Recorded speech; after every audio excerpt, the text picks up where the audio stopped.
নমস্কার, আমি দেবাংশু।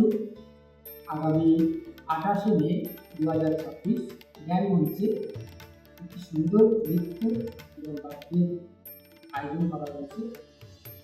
আয়োজন করেছেন স্তুতি, আছেন দেবশ্রী শাশ্বতী সেন এবং আমাদের সবার দিদি সুস্মিতা চ্যাটার্জি, এবং আমরা চারজন সৌভিক চক্রবর্তী, সুব্রত পণ্ডিত, অভিজ্ঞতা এবং আমি দিদির সঙ্গে একসঙ্গে এক স্টেজে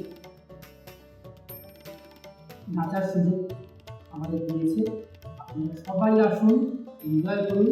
তাহলে সবার সঙ্গে দেখা হচ্ছে 28 তারিখ জ্ঞান মঞ্চে 5:30টায়। নমস্কার।